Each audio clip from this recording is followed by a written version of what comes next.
And you touched upon endocannabinoids early on in an episode. Could you tell us how the actual cannabinoids actually activate into the body? Sure. So the endocannabinoid system, I actually went to the University of Connecticut, and back when I was there a million years ago, they were already discovering the endocannabinoid receptors within the GI tract. So that's why it helps so much. If there's one thing cannabis is known for, it's known to help with nausea.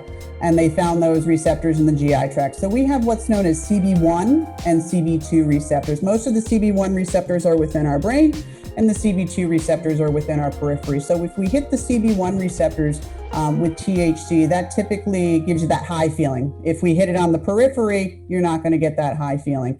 So that's where we have this, and they're the most prolific receptor system throughout the body. So there is no more receptors in the than the endocannabinoid system. And there's a theory out by Dr. Ethan Russo, who was a medical consultant for GW Pharmaceuticals, that this imbalance of the endocannabinoid system, where as we age, or just if something else is going on in the body, if there's actually a decrease in our endocannabinoid system and it becomes off balance, that's when these diseases like fibromyalgia and ALS and these other diseases and migraines are formed that are difficult to be treated with pharma drugs. So just that imbalance can bring it back to where symptoms of fibromyalgia or migraines go down. And we've seen that a lot in those two specific diseases.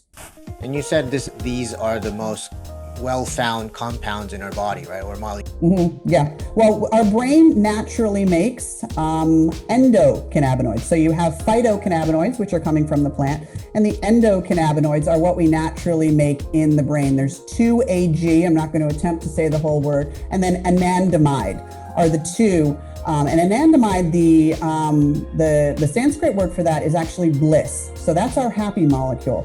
But as it's produced when we need it, it's also quickly degraded.